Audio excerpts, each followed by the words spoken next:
Welcome one and all to another episode of The Damage Report with me, John Irola, with a big old packed rundown. We've got lots to talk about.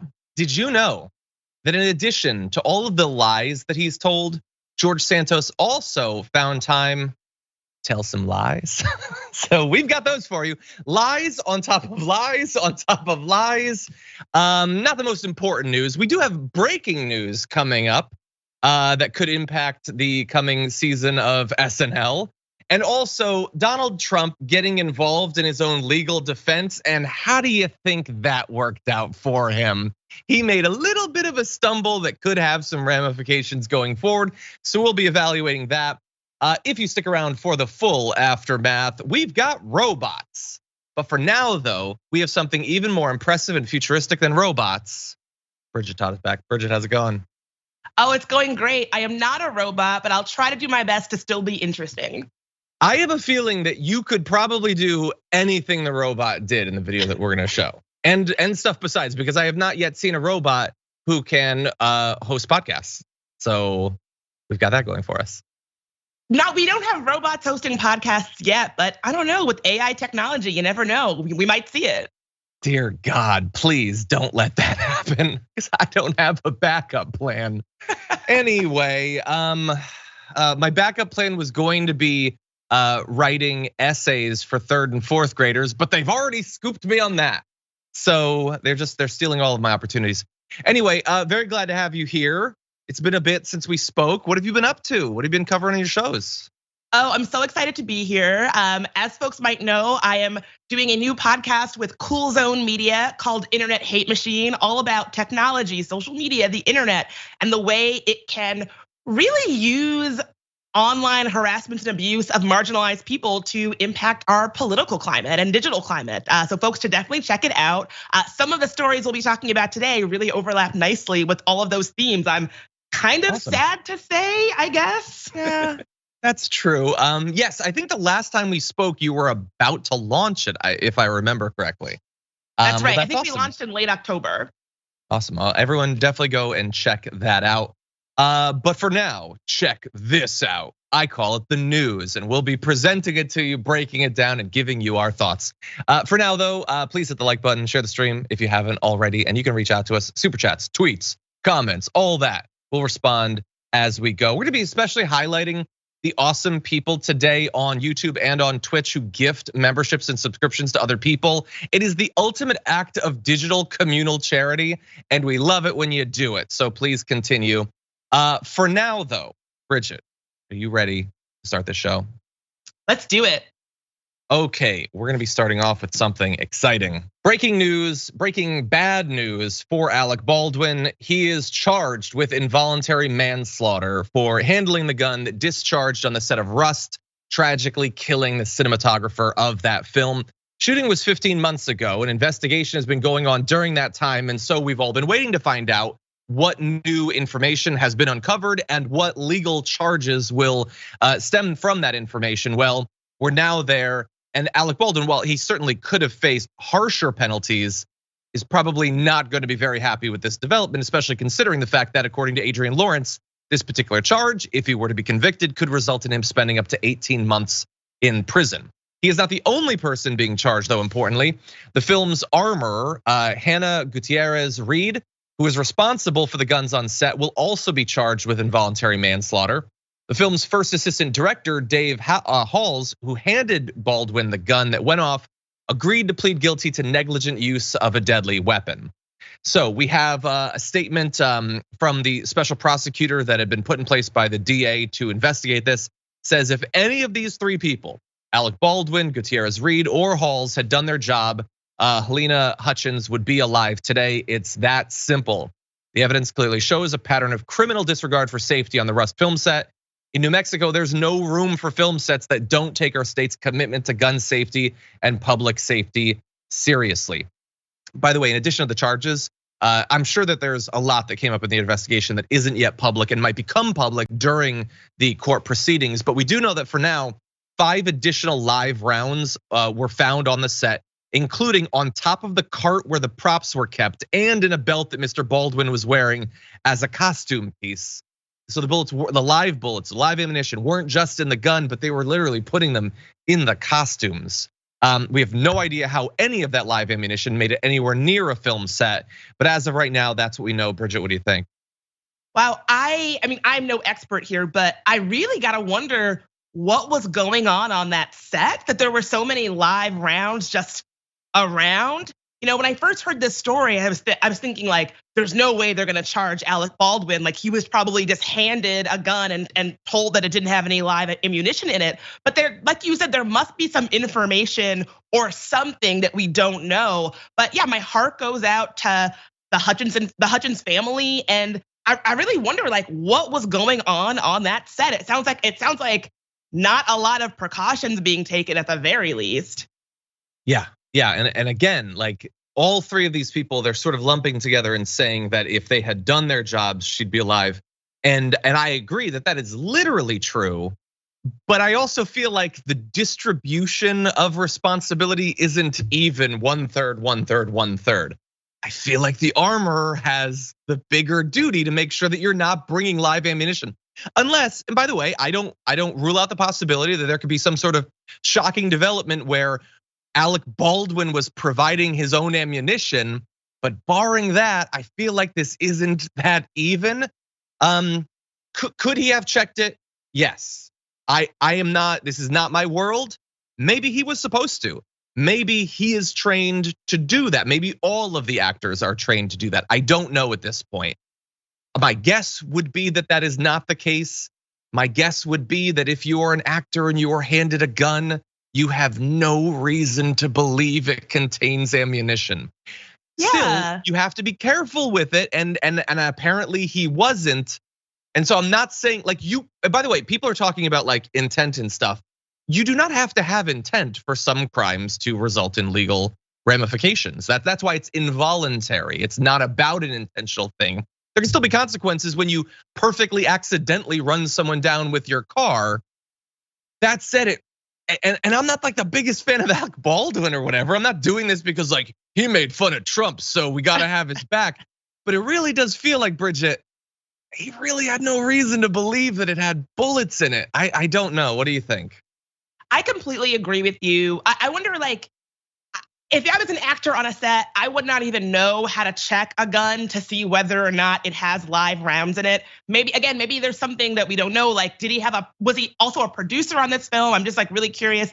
I also wonder, and again, this is not my area of expertise, so what do I know? But I wonder, is it standard to use real guns in film? And how long has that been the standard and why? I would wonder, like, at this point, isn't it possible to have replica guns or guns that don't actually fire? I'm very curious why a real gun and real ammunition would be on a film set. I have a lot of questions about what's happening on sets in general, but this set specifically. Yeah, well, look, I will say that I have been in very few movies. My vague understanding that I have absorbed is that they use real guns that can fire blanks that can't actually kill people under most circumstances, but still provide some of the effect of firing a gun, which can be useful in movie productions. Seems like it's probably time to switch that, I would say. And again, like you raised some great points. Like it's easy to just see, oh, it's Alec Baldwin who's in the movie. He was just acting. That's the end of his responsibility. I don't know that that's the end of his responsibility. As you said, maybe he was a producer. Maybe he was involved in this. Maybe they had safety training where they were supposed to check the guns before they used it. All of this, I would wager, is going to come out during the trial, which we now probably will get. It seems a little bit off to me, but I'm gonna keep an open mind as we proceed into this.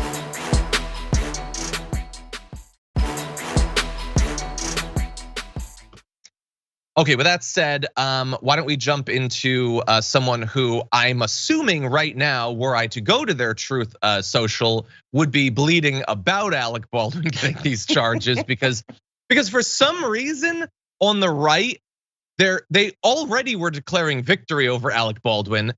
It's a tragedy. Who is sick enough to believe that he intentionally did any of it? It is such a weird thing to attack a person for. It would be like if Barron Trump was practicing driving and killed an elderly woman, and I was to laugh at Trump over it. What a weird thing to do. But anyway, we're moving on from the Alec Baldwin. I apologize, this is on me. We're gonna jump into this. Donald Trump is facing charges or allegations at the very least that we've known about for some time, coming from writer E. Jean Carroll, who has accused Donald Trump of raping her in a dressing room at Bergdorf Goodman back in the 1990s. These accusations have been around for some time. Thanks to a legal change in New York, we were able to proceed into an actual legal process. And during that legal process, Donald Trump was deposed. He actually had to answer questions. It's a novel situation for him to be in. Usually for things like the Russia probe, he can just go literally years without ever having to answer a single question. In this case, he did. And if you're wondering how that went for him, well, at one point he threw a hissy fit and told the lawyers questioning him that he was going to sue them. So probably not well. But as bad as that might look, it's not nearly as substantive, as dangerous to him going forward as one little slip up that maybe could make a difference. And it was this. So we're gonna get into some of these weird things, but you should know that he used his deposition to call E. Jean Carroll a liar, to claim that she's mentally ill. And as sick as both of those things are, that's not as bad as him claiming that she enjoys being raped. That is a thing that a billionaire and the former president of the United States made in a legal proceeding, a claim about someone who has accused him of rape. So what he did was he took her comments, which came from a June 2019 interview with Anderson Cooper, in which she shied away from calling the event that she was describing a rape, because in her words, the word has so many sexual connotations and is a fantasy for many. She said, I think most people think of rape as being sexy, having to do with sex. She described it as a fight, as an attack, as an assault. So he took those words from this woman who he thinks is a liar and is mentally ill and he doesn't know, but he's familiar with years old interviews she did. And he said she actually indicated that she loved it. Okay.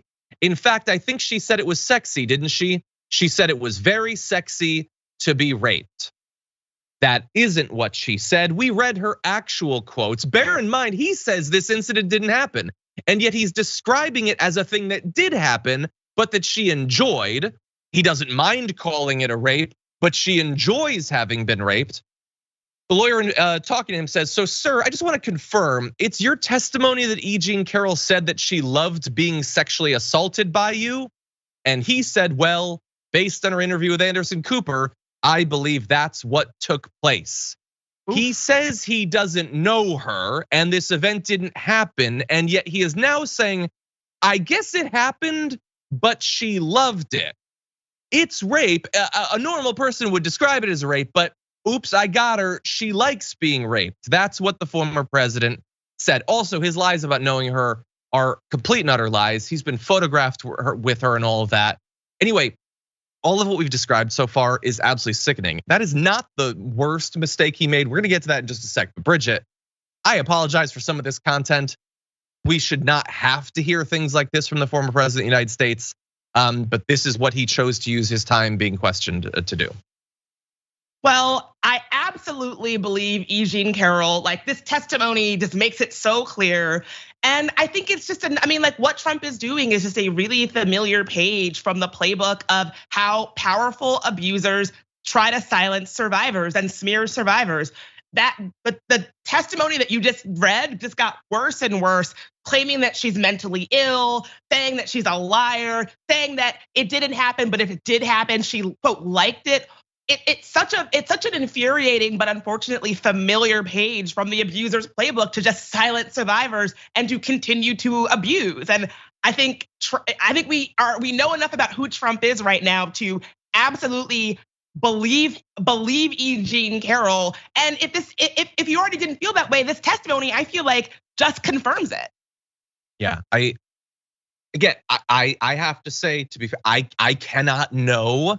I can say that what she describes is very consistent with what he has described as his MO, to just attack women, to force himself on them because they'll love it, because he's rich and famous. If I wanted to be protected against accusations of doing that sort of thing, I probably wouldn't brag about it to people. But Anyway, it's absolutely, it's disgusting. It's so disgusting. I didn't know her. I've never seen her. Also, it happened, but she loved it. That's his defense. Okay. Well, as I said, that is not the worst thing that he did. I have to set up the worst thing that he did. And in the setup, you're gonna think that the setup is the worst thing because it's terrible, but hold, it's not the worst. So during the deposition, he was shown a photo of Carroll from the 90s. Trump has previously said, it's important that you note, that he couldn't have assaulted her because she's not my type. And I know what you're thinking, oh, that's the worst thing. It's really bad to imply that you wouldn't rape someone because you're not attracted enough to them. That's apparently the thing that stops or doesn't stop a rape, whether you're attracted enough to the person. This is, by the way, a defense he has made against multiple different women's accusations of sexual assault that maybe he would have, hypothetically, but they weren't hot enough for him to sexually assault. That's his defense. Anyway, when he was shown the photo of Carroll and asked to identify the woman that was in the photo, he responded, "That's Marla. Yeah, that's my wife." He was alluding to Marla Maples, who was his wife from 1993 to 1999. That's the marriage that produced Tiffany Trump. His lawyer, Alina Habba, quickly corrected him. Because if your legal defense is, and it shouldn't be, that you wouldn't rape this person because they're not your type, and then you find them to be so indistinguishable from a woman that you were married to for 6 years, that undercuts that horrible defense of yours. It also says some absolutely sick things about you. How could you possibly mistake another woman for a woman you were married to for 6 years?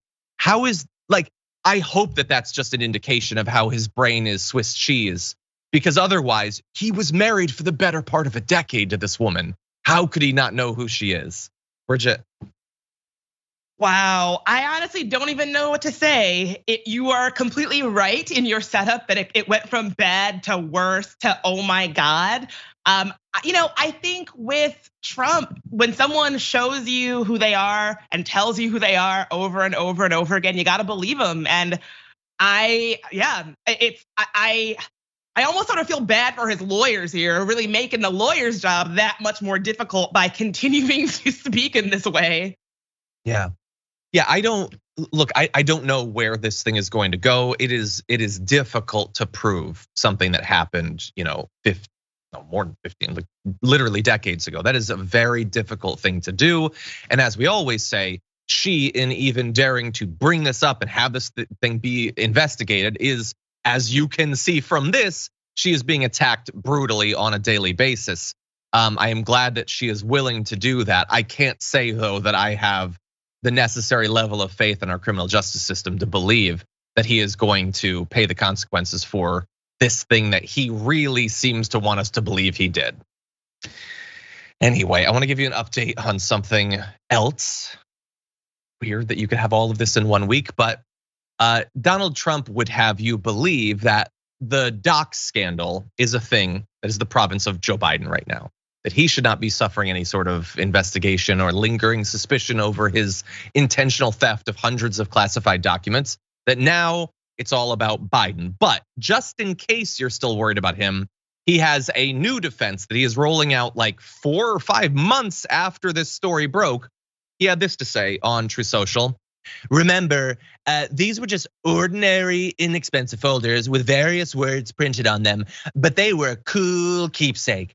Perhaps the Gestapo took some of these empty folders when they raided Mar-a-Lago, capital R rated, and counted them as a document, which they are not.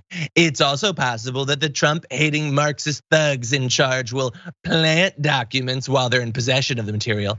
As president and based on the Presidential Records Act and SOX, I did nothing wrong, Joe did. So again, I've always thought that it was amazing that, like, one would expect that it coming out that Biden also had documents would result in one of two things that make some at least shallow sense, which would be, oh look, everyone does it, so let's lay off Trump. Or, oh look, they both did it, so if you guys are saying that Donald Trump's in trouble, then I guess Biden's in trouble too. But they have gone way past all that.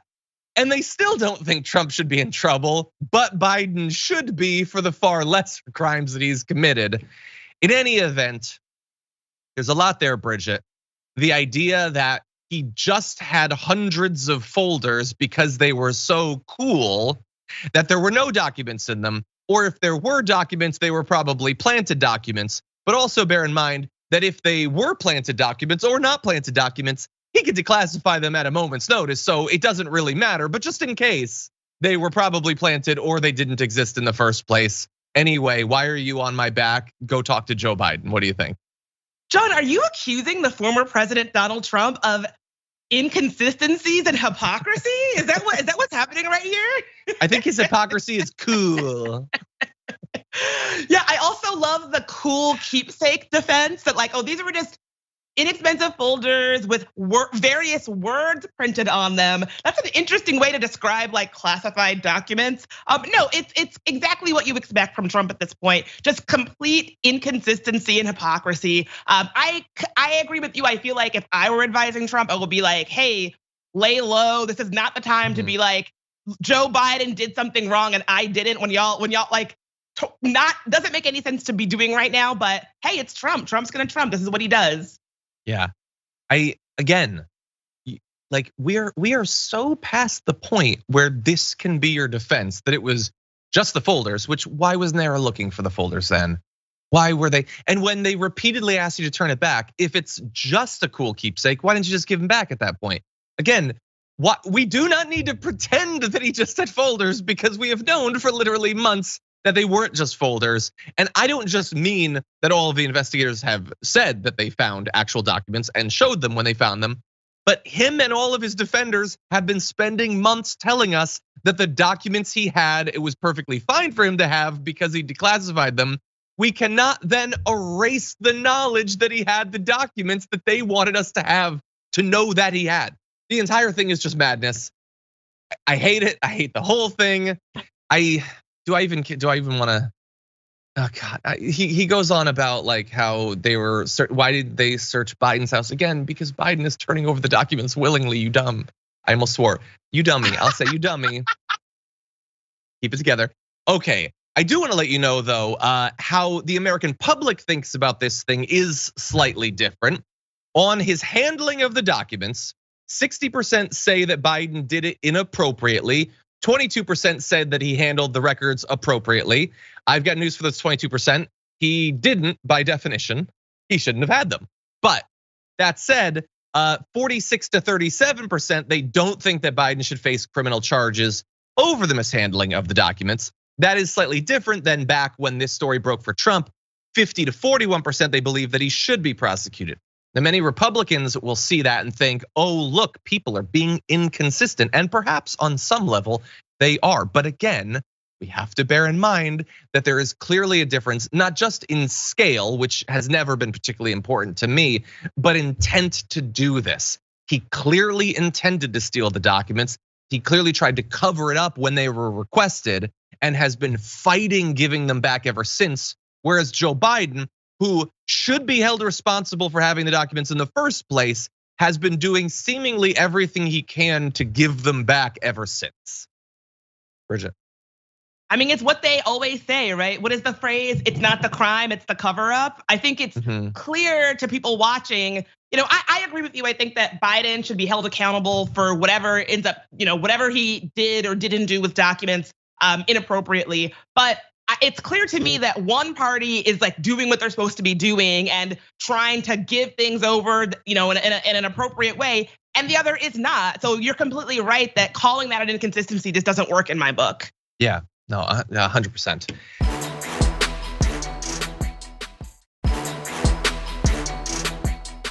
I want to preemptively apologize to our producer because I was going to skip this last graphic, but instead I think I'm going to talk about it for a couple of minutes because the more it dwells in the back of my brain, the more angry it makes me. So let's jump into this. Donald Trump bleats a lot on Truth Social, and so it can be pretty easy to miss certain things and the meaning baked into them when you're rightly focusing on other insane conspiratorial things that he's saying. I want to focus on a bleat that he sent out that so far I haven't seen people talking about it. And I'm not exactly sure why that is. Here is what it says. So with the FBI being caught red-handed in Twitter files, totally influencing the Capitol election on top of all the other fraud and irregularities, the fake news media is finding it harder and harder to use the term big lie anymore. It actually angers people to do very bad things. The radical left should be careful in its use of that ridiculous term. The election was rigged and Stalin, the unselect committee of political hacks and thugs, refused to discuss it, and so it goes. People want answers. I am not a mind reader, and so I cannot say definitively that I know exactly what he is referencing there. But with that caveat out of the way, I know exactly what he is referencing there. If you've been watching regularly on the show, you might suspect it too. Does anyone else get what he's referencing there? People in the media don't want to use the term big lie anymore. They're starting to get scared to use that term. It actually angers people to do very bad things. And the radical left should be careful in its use of that ridiculous term. What's been in the news recently? Well, there's a guy, a Trump acolyte, who ran for Congress and lost by 1 billion points. He had no chance. He started claiming that the election was Stalin. And what did people do? Well, they responded with, you have no evidence. You clearly lost. And so then what did he do? He started hiring people to shoot at Democrats in like 5 different instances. And at one point, he was so frustrated with the inability of his hired hitmen to kill the people he was trying to kill that he himself took an AR-15 and fired at one of these buildings. He was angered to do very bad things, and the radical left should be very careful in its use of that ridiculous term. People want answers.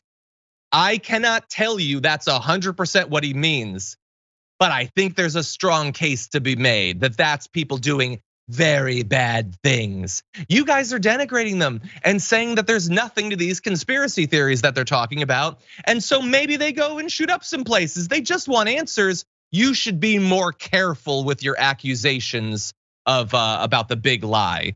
And for some reason, that doesn't rise to the level of the media being worried about what is clearly a defense of political violence. Again, Bridget, this is my speculation. You don't need to be tied into this, but what do you think?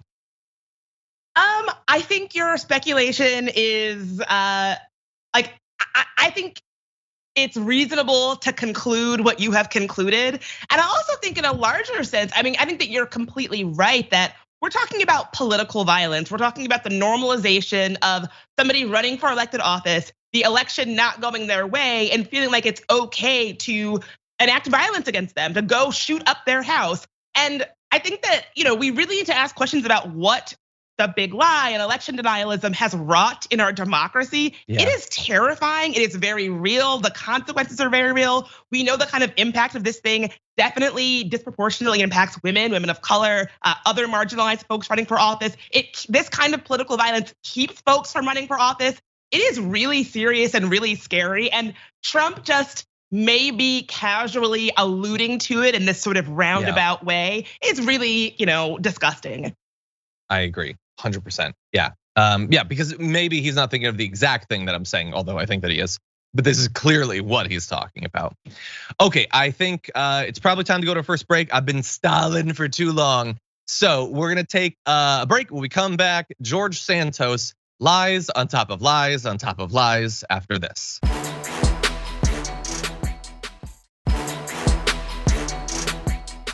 Oh, there's more gifting going on, but I have to wait a while to acknowledge people. Anyway, thank you. Okay, with that, let's jump into some truly terrible news, starting with this. I watch the news all the time. Kind of a hobby. I love my YouTube news. But I saw his face and I knew I sort of recognized him a little bit because we had been Facebook friends while the campaign was going on. Mm-hmm. So I knew what he looked like, and I knew his voice, and that was the only thing I knew about him. And I saw him on TV, and I was like, I got a feeling in the pit of my stomach about this guy.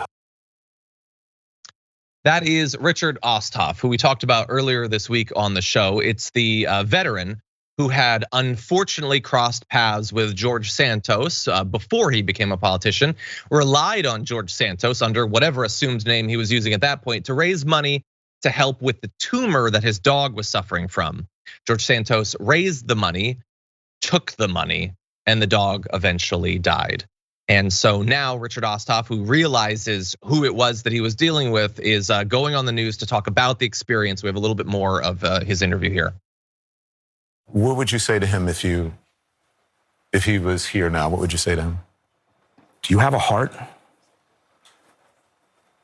Do you have a soul?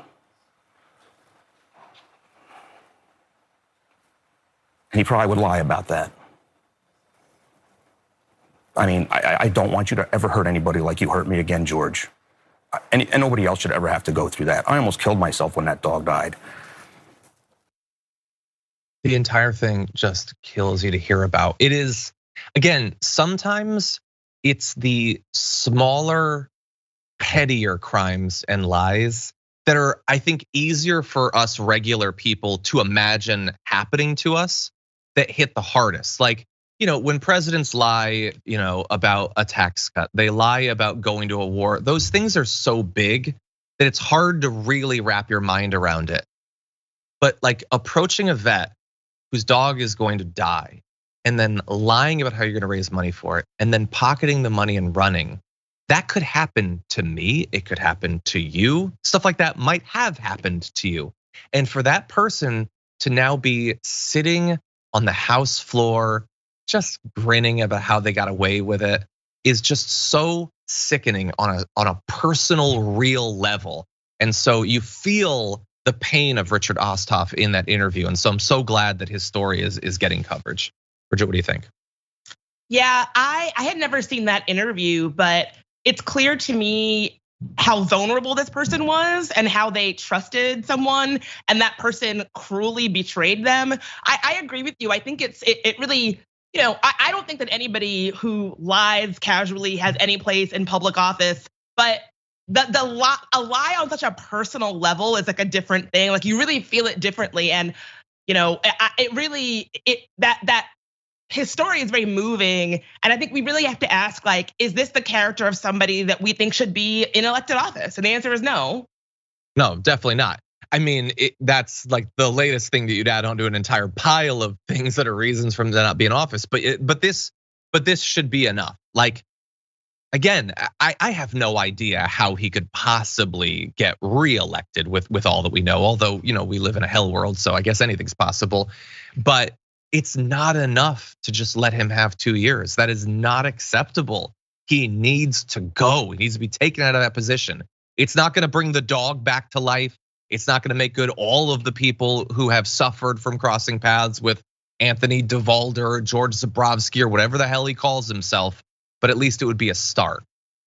Now, I wanna move into some other recent lies. No, you're all good, don't even worry about it. Okay, so yet more facts about George Santos are coming out. There are some that I care about. There are others that, at least as of right now, I don't. Although which ones are getting the most coverage in the media isn't always the way that I think makes sense. So there is good journalism. I'm gonna give credit to Marissa Kabas, who has discovered that something like 15 years ago, George Santos apparently, allegedly, had an identity going under the name of, I believe, Katara, and performing in drag shows. And if you are seeing this and you are thinking, well, it seems a little bit messed up that considering the current state of the Republican Party and how one of the few things that seems to unify every single Republican in America is that they want to criminalize being trans and or participating in drag, and I am not linking those two things implicitly, but I'm saying that their attacks are, so let's be clear about that. The fact that he would be silent about this definitely seems weird, but that said, so far, aside from a cowardice in not protecting people who are being attacked for doing the same thing that you appear to, this doesn't seem as, it's not as bad as so many of the things that he did, and I feel like I don't want to contribute to just, oh, he did something kind of risque, we gotcha. Well, hold up. We may have gotten him on the cowardice, but simply having been a drag performer is not the end of the story. That's my view. Maybe I'm being a Debbie Downer. Maybe I'm ruining this for everyone. And who knows, things could develop from this story that make it more newsworthy. Right now, for me, to the extent that this is newsworthy, it's about the fact that he was hiding this, that he is sitting by as people are attacking people participating in drag and all that. But Bridget, what do you think about this? Yeah, I agree with you. In my book, there is nothing wrong with drag. There's nothing wrong with drag performing. There's nothing wrong with it. There's a lot wrong with being like a shameless, repeated liar. Definitely agree with that. But I kind of don't love seeing the Republican Party unify around attacking drag performers and like making all kinds of baseless, dangerous accusations about them. There's nothing wrong with drag performing. It's like there's nothing wrong with it. Yeah, 100%. And who knows? Again, it's not impossible that it could come out that it wasn't him. There seems to be good evidence that Marissa Kabas, and you can go and you can see at the Handbasket Substack, the evidence has been presented. There could be developments from this. I don't know. He's denying it, by the way.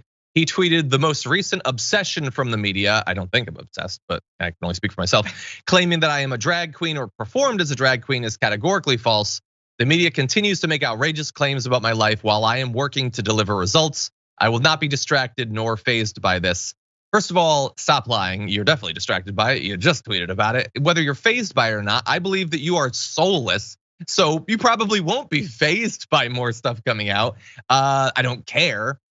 It is interesting though, that he has tweeted specifically to deny this. You know what he hasn't tweeted to deny? All of the other stuff. All of the other stuff he didn't feel like he needed to get out in front of. But as a Republican in 2023, he did feel like he needed to deny the drag thing. Not the I conned a vet out of thousands of dollars of dog medicine money. Not that, he didn't need to do that. The I lied about the Holocaust, I lied about 9/11, I lied about my busted volleyball knees, none of that. Just the drag thing. That's weird. That is very weird. I hope that, look, and here's the thing. He lied about all this stuff. He did basically nothing to cover his tracks. And now there are a million Marissa Kabases and other independent journalists that are digging into all of this. He knows some of the lies in his past that they're likely to find. It's weird how he's picking and choosing which ones to focus on. But that said, Bridget, there's something that I did want us to focus on that I think is more distressing. You might recall that George Santos told some lies about the death of his mother, which is objectively a weird thing to do. As a person who lost my father at a young age, it strikes me as a particularly sick thing to do, to lie about the way that your parent died. He had specifically lied saying that she was killed on 9/11. That turned out not to be true. It turned out that she had died in 2015 from cancer. So he modified his story and said, okay, she didn't die in the tower. She died a few years later, which again, that's not true. She died 14 years later. But she died because of being exposed to the ash cloud from the attacks while working in the South Tower. Now, is that impossible? No. Many people suffered lifelong health problems and did die early because of that. And so at that point, we just sort of have to accept that it's tragic, just not in the way that he initially said. Except that that was a lie too, because people have been digging into this, and documents from the US Citizen and Immigration Services show that she was not in the tower on 9/11 because she wasn't in the country on 9/11. 3 months before the attacks, his mother, DeValder, that was her name at that point, filed a request with the US consulate in Rio for a replacement green card, saying that hers had been stolen after she returned to Brazil in June of 1999. The situation was apparently not resolved. And another application that was filed in 2003, a couple of years after 9/11, she stated that she had not been in the United States since 1999. So for this story to make even a lick of truth, that ash cloud sure had to travel, that it was able to go from Manhattan all the way to Rio so that she could die 14 years later. Again, this probably isn't gonna matter. This probably isn't gonna break through. But to have multiple layers of lying about your mom dying on 9/11, if anything should be off limits in American politics, this should be the thing, Bridget. Who lies like this? Like it's sick. Who lies like this? And then to follow it up with like, well, it was the ash cloud, and that's a lie. And I think that you're really onto something about the idea that he's not really tweeting to explain away this lie. It's curious which things he does feel like he needs to respond to. But yeah, this is not like, who lies like this? Who lies about things like this? It is, I don't even have the words for it. It's sick. It's no, you have the word. That's the word. It is sick. I would like to add unacceptable. But we're gonna have to debate that because I think it's unacceptable, but it's appearing based on the results that it is acceptable. Kevin McCarthy and other Republicans are perfectly happy about it. Anyway, we're way over. That's my bad and my fault. We're gonna take a break. When we come back, Marjorie Greene, fresh off her bathroom brawl with Lauren Boebert, is picking fights with other MAGA Republicans. We'll have that for you more after this.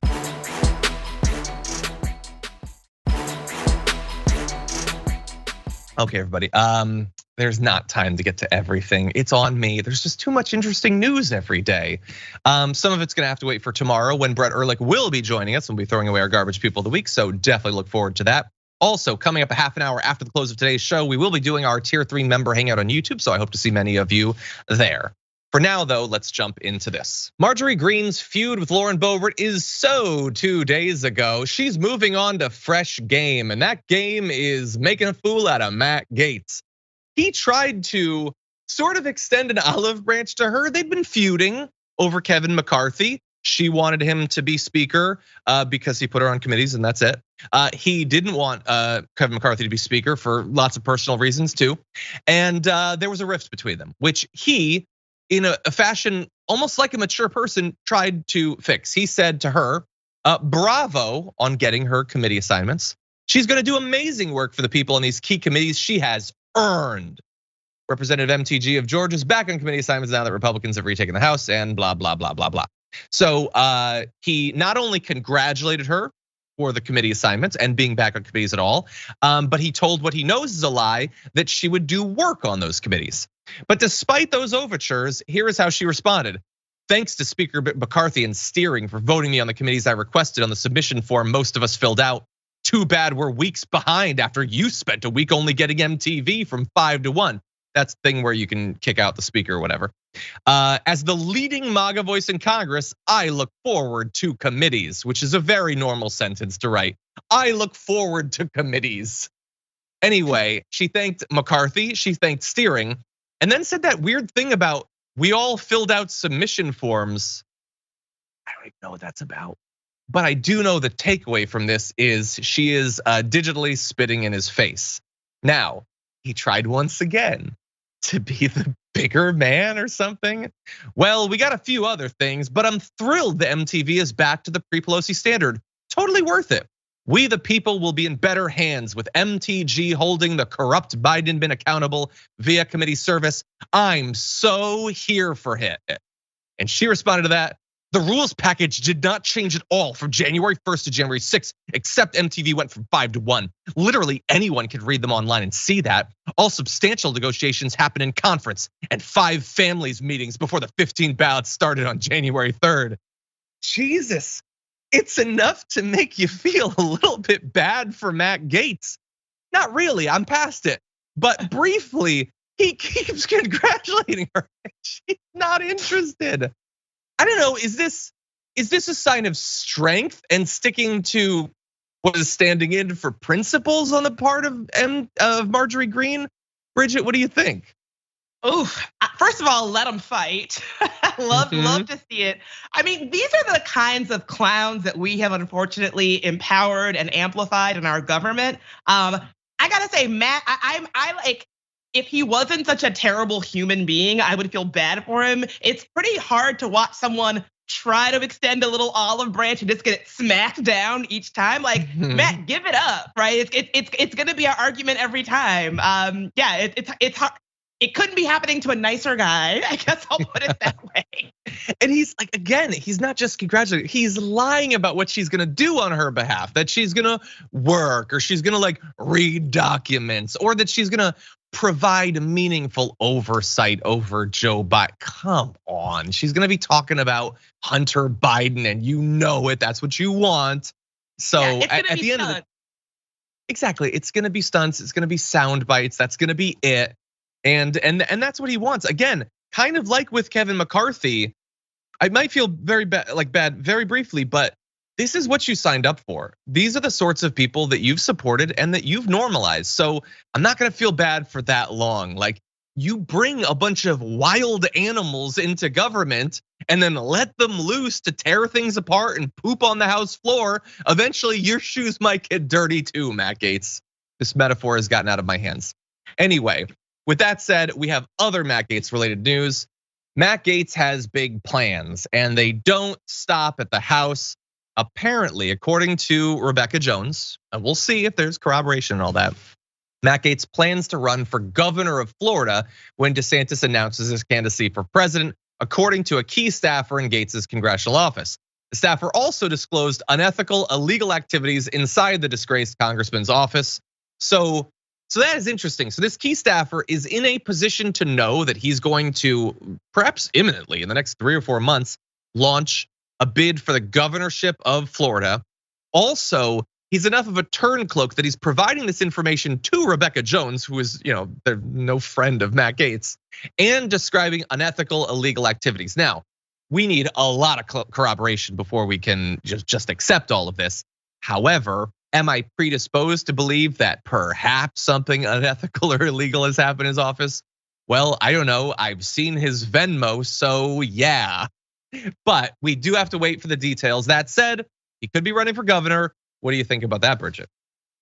I'm with you. I mean, I am also predisposed to believe it that something untoward might have been going on in his office. That wouldn't surprise me too much. Like, this is, just look at the company that he keeps. Look how he, look how he is. Like, I feel like he's not going out of his way to be like, oh, everything here is something up and up. So I'll be interested to see where this story goes. And I want to make sure that when we talk about it, we're always centering, the survivors or the victims at the center, because what is being alleged is like pretty serious.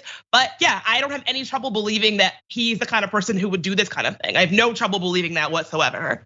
Yeah, well, yeah, and I have no trouble believing that he would have aspirations of becoming governor. I mean, he's one of the more high-profile Republicans in the state. That doesn't mean that this is going to be a lock for him. I will say, and is this controversial? Isn't it kind of an upgrade? I think it's a little bit better than having Ron DeSantis. I mean, it's terrible. It's maybe more embarrassing, but it's Florida. They'll get over it. I think it's an improvement, actually. I don't live in Florida. It's not up to me. I'm gonna message Farron Cousins and see what he thinks about it. That said, Rebecca Jones goes on to point out that Gaetz was so toxic during his 2022 election that even most Florida Republicans stayed away from him, including DeSantis, who did not endorse him and hasn't been seen in public with him since 2021.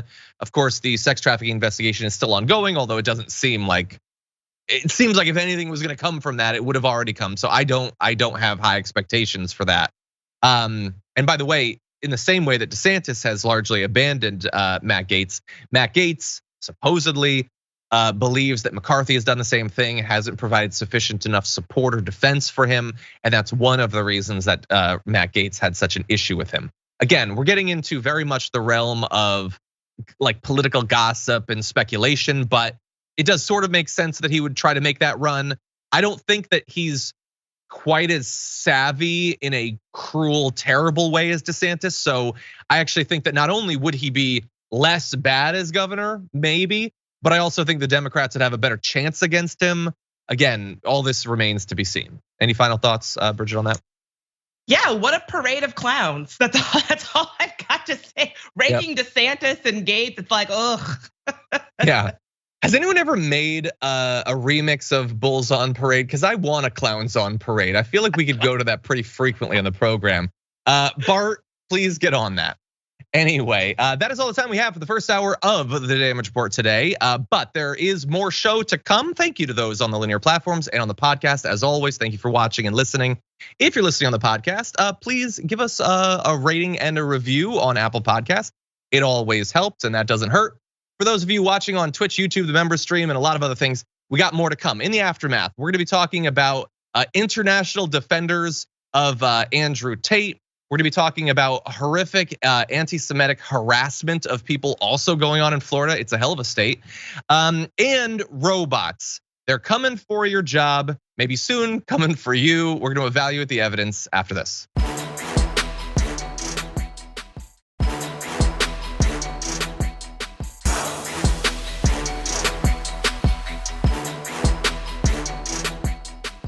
Thanks for listening to the full episode of The Damage Report. Support our work, listen ad-free, access members-only bonus content, and more by subscribing to Apple Podcasts at apple.co/TYT. I'm your host, John Adarola. I'll see you soon.